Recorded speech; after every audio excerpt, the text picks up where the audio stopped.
First of all, there will be security, just after security, and then we'll have a meeting later with other security.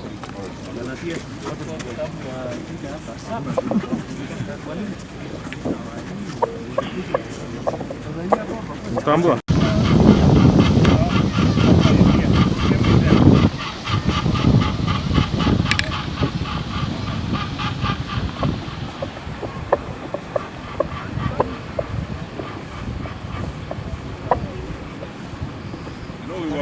Where did you land? Tumeland Kerio Marakwet secondary school. Nimeona gavana amefika hapa sana.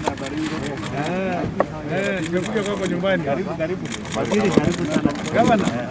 Tumekuja hapa.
And we've had a very good security meeting here, chaired by the CS Interior, Honorable Dr. Fred Matiangi. And the resolution is that the government is going to take its security responsibility, but also those of us who are in leadership and wananchi will take our part of the responsibility. We've agreed that we must cooperate with the government in terms of sharing information. We must also cooperate in terms of making sure that we speak out about the criminals who are loitering around this valley. We've also agreed that the government officials and the security team are free, with our full support, to arrest all the criminals and bring them to book according to the law, so that then we can live here by peace, or in peace. The one request we've made to the CS and the government is to ensure that proper coordination is done within the 3 counties. It's also to ensure that roads are provided for, and that administrative positions that are vacant at the moment, from the assistant chief to chiefs, are filled in good time to facilitate the government officials to assist in security operations. We've had a very good meeting. We had the same meeting with the CS almost 2 years ago. It bore very good fruit in terms of changing the, creating the peaceful coexistence we've had. And we believe that this meeting will be the last one we've always believed that when we come here, it's always the last meeting. But from the strategies that are being put in place, we believe this is the last meeting we will come here because people have died. We can only now come here to inspect government projects and to celebrate peace in this region. And for those many remarks, you can see we had all the 3 governors here. We have, I am representing my colleagues, the senators here. We have 2 women MPs from the 2 counties, Baringo and Elgeyo Marakwet, with apology from Pokot, West Pokot.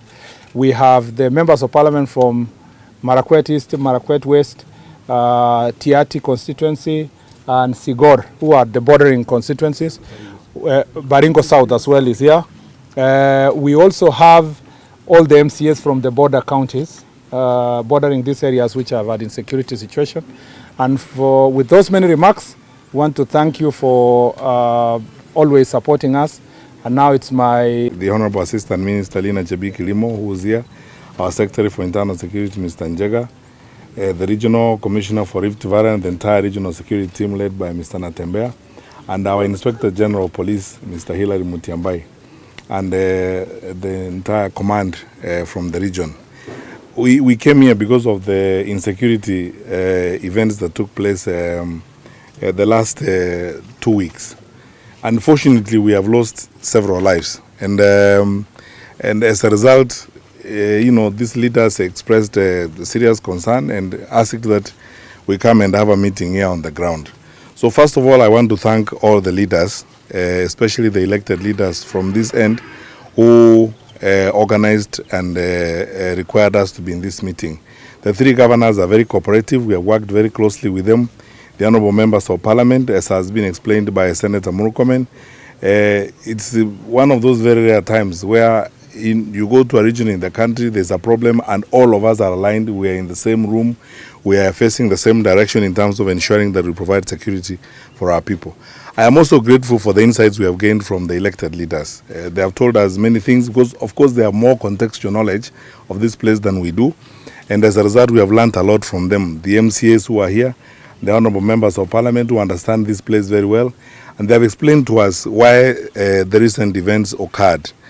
As a responsible public servant, let me start first of all by sending a message of condolences on behalf of ourselves at the headquarters and on behalf of the security team to the families that have been bereaved. It's very unfortunate. It's one of those things that you would not like to do as a public officer, to go to a place to condole people who have died as a result of some criminal act or criminal event. But we have resolved, as Senator Murkomen has said, that we are not going to have another meeting again. We are all going to go to work. We have taken several actions. Effective immediately, we are going to staff up all the administrative units in this place. The chiefs, assistant chiefs, the locations and sub-locations that are not staffed will make advertisements by Monday so that we staff up completely. The areas where we need to rearrange our deployment, the Inspector General has received a deployment report, a present situational deployment report in terms of how we are deployed, and he has graciously agreed to immediately rework it out with a view to having sufficient numbers deployed in the right place. We are going to have a special formation that we are going to place in Dira, and we are going to work together as a security team on that bridge to enable the teams that will work there to move around very quickly.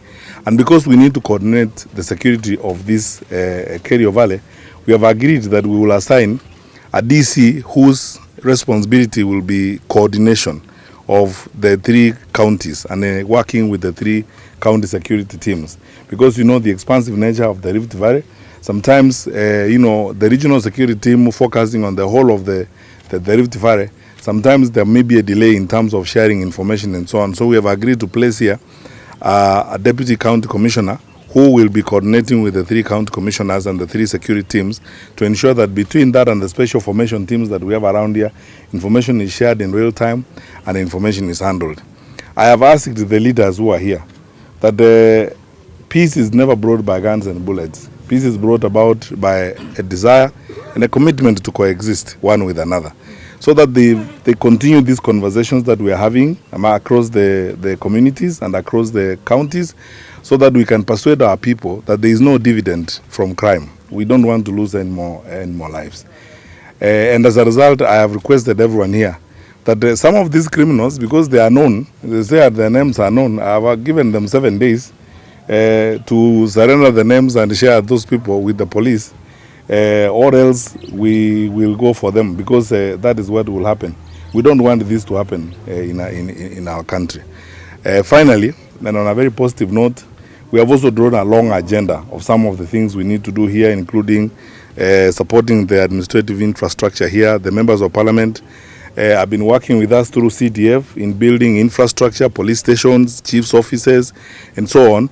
We have agreed that we coordinate even more with the members of parliament to ensure, for example, the DO here gets a house as soon as possible, that we put up Chesegon police station, which was swept by the waters, so that we can have more numbers on that side, and so that generally we ensure that we have sufficient security capacity close to our people, as it were.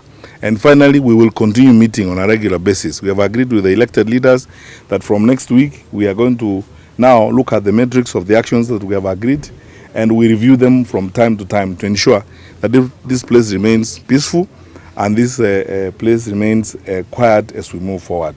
So I think I'm grateful for the cooperation that we have seen here, grateful for the work that has been done, and thankful to the leaders here for their level of cooperation and working with us. What is now left is for us to go to work, and we will. And where we are required to take action, we will act without fear or favor. Because we know that sometimes, because we are within the horizons of an electioneering period, there may be some temptations among some who are not as positively minded to try and brew up problems with a view to try to create anxiety amongst our people. I came here physically and personally with the Inspector General to say this: it will not happen. We are ready, and we are not going to play games with the stability and security of our people, because that is second to nothing. That our people living in peace, our people having a peaceful coexistence and going about their activities and engaging in everything they do peacefully is priority number one for government, and it will stay as such all the time. We'll ensure that nothing disrupts these people. And I'm even much more grateful and much more encouraged, because the political leaders here have actually shown very serious and committed leadership. So we have no excuse. We will not fail. And I assure everyone we will do what we must to keep this place peaceful, as it were. Thank you. Thanks. The RC is reminding me that the issues that were raised here by the leaders about the profile of our deployment, that sometimes we face challenges because in our deployment we may be having security officers who also emanate from this region, and because of that they oftentimes find themselves conflicted in making decisions, and that affects the speed with which we respond. With effect from now, we have agreed with the Inspector General to work on the delocalization effort, that we look at the profile of our postings and ensure that the officers we bring here are not subjected to that pressure of compromise and local issues, and so they can act objectively. Thank you, good people, and God bless you, and thank you, the leaders. Thank you.